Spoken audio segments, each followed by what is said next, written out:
Welcome to In Search of Anthony Burgess, and thanks so much for visiting this channel. I'd like, if I may, just to go over, once again, the geography of Anthony Burgess's Malay Peninsula experiences.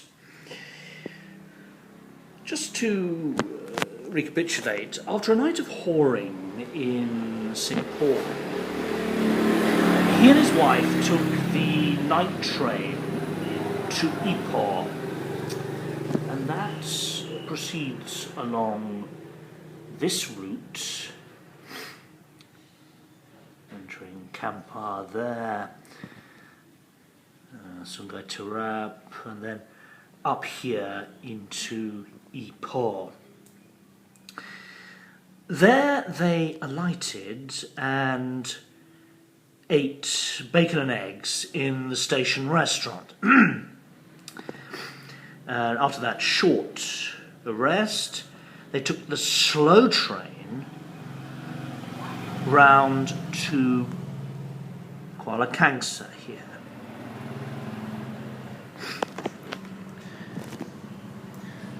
During the year or so that Burgess stayed in Kuala Kangsar, I think they made regular trips back to Ipoh. For example, I think Burgess had a health scare at some stage during that year or so and had to see a doctor in Kuala Kangsar, but was given in Ipoh, but was given a clean bill of health. It was blur or something on the X-ray. And of course, Fenella in the fiction travels to Ipoh for the film club and so on. I assume that the road from Kuala Kangsar to Ipoh and the railway line were secure at that time. It's a different story north of Kuala Kangsar, and I think this is likely to be where the episode in Time for a Tiger is set, where Nabby takes Crab and Fenella on a jaunt, and then Crab and Fenella get ambushed, and Crab recovers the skill of driving.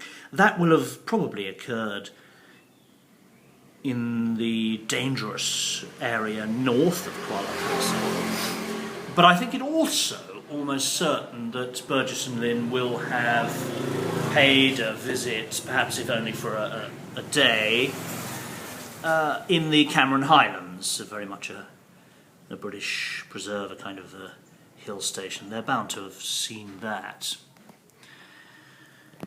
So that accounts for Kuala Kangsar.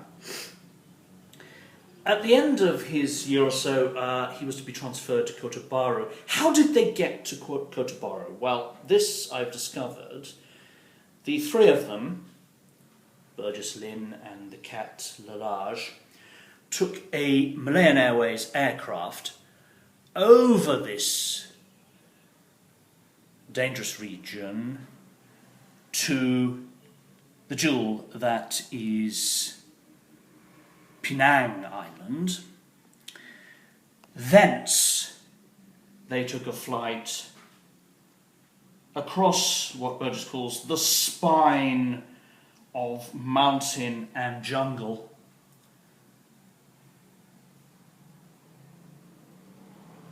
to the east coast.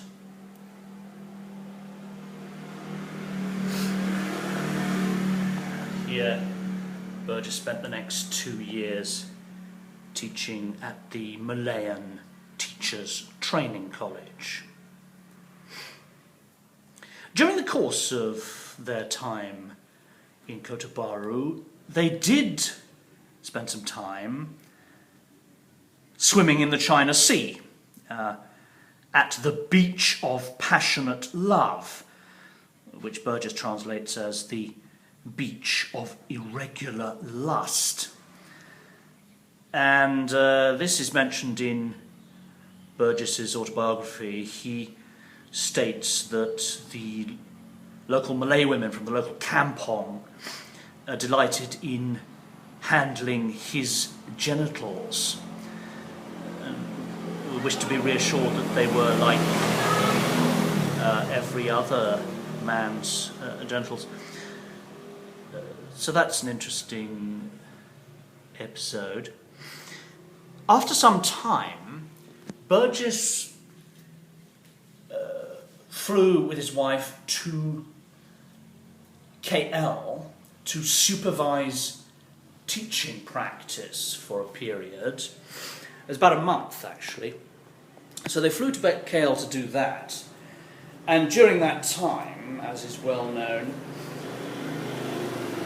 Lin enjoyed maximal erotic fulfillment from her relation there with a Eurasian man, and compared him volubly and most unfavourably with the bed performance of her own husband. This, Burgess says, killed desire for his wife. That occurred in KL. Incidentally, in KL, Burgess himself went out whoring. This time his sexual partner was a Malay woman. Malay women's bodies were a delight, he tells us.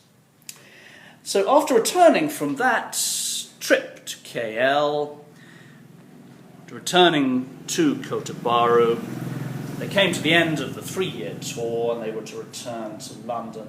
How did they do that? Well, that I've discovered. Once again, they flew to KL from Kota Bharu, and from Kuala Lumpur they took a BOAC, British Overseas Airways Corporation, a flight back to London via Colombo and presumably, Burgess says, Middle East